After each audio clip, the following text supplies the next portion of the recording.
Welcome, foolish mortals. Have you ever heard of the late great Ed Wood? If you're a horror fan like myself, you should be aware of him. But if not, then I'm going to tell you all about the wonderful terribleness of his presence and his impact on the film world. Today we're going to take a look at Ed Wood.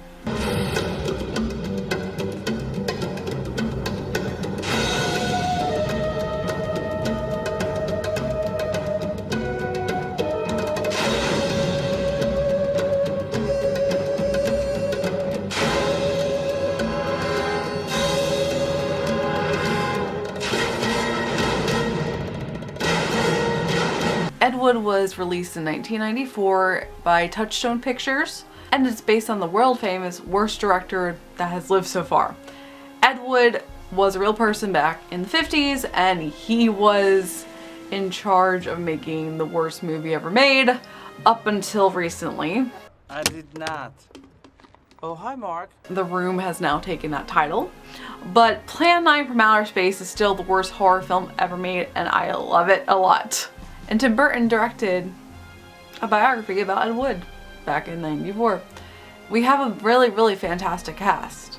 Because unlike the original Ed Wood movies that are all terrible B horror films, we actually have an A-list star cast. Johnny Depp is Ed Wood, and he is fantastic. He really gives you such a wonderful performance. I felt so terrible for Ed Wood at the end of this film, and beforehand, he's a huge joke. But now, I feel so sad for him because he struggled so hard with his life. We also have Sarah Jessica Parker, who we've been talking about a lot this month, and Bill Murray, who is amazing as well. And then Patricia Arquette is also Ed Wood's wife. Just an amazing cast. This actually did win a couple of Oscars. The two Oscars that it did get were for Best Actor in a Supporting Role. That went to Martin Landau, who played Bela Lugosi in this film. Come under my spell. You will be my slave of love. My gosh, Bella, how do you do that? You must be double-jointed. And you must be young Aryan.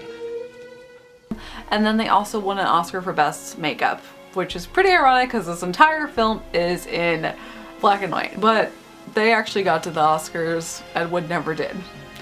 And you relate a lot to this film because it's all about the struggles of Ed Wood actually trying to make it into the movie business on his own. They first talk about his first film, Glenna or Glenna, which is all about transvestites, and Ed Wood also related to that because he liked to wear women's clothing and was a transvestite himself. I like to dress in women's clothing. You a fruit? No, not at all. I love women. Wearing their clothes makes me feel closer to them. And then, after that failed, he went on to make a couple more horror films before he made the worst horror film ever made, Plan 9 from Outer Space. What earthly power can stop this terror? For a glimpse of things to come, see this blast of screen suspense. For it could be happening right now.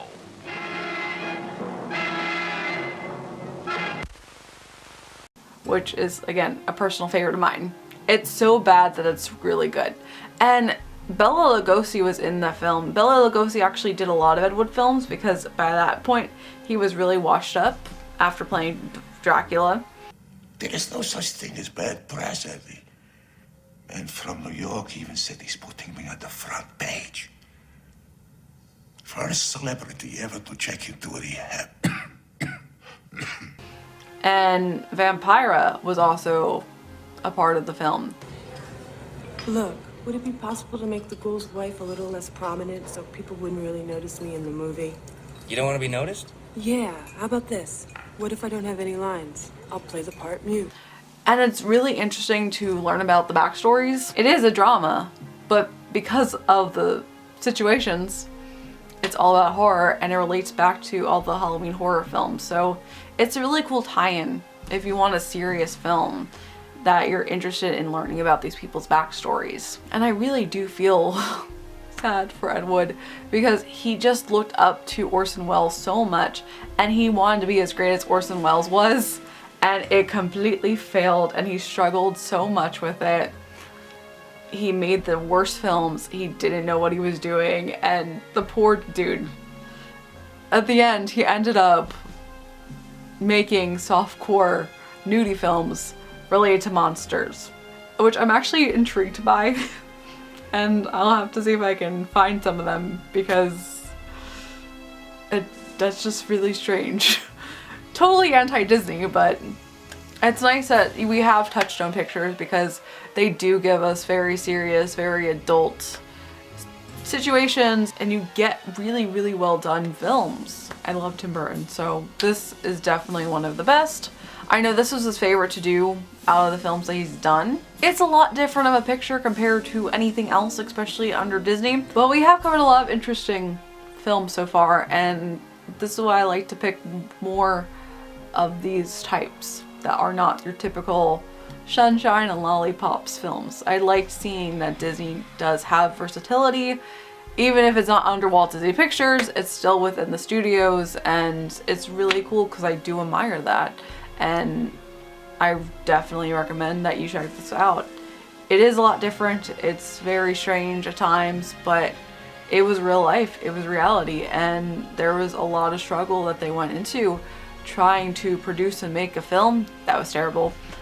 But nonetheless, they did it, and it's now world famous. Not in the best way, but still world famous. We're gonna continue on with some legit horror films, and tomorrow we're gonna talk about The Sixth Sense. So you can stay tuned, and as always, I hope you have a magical day, and I will see you real soon.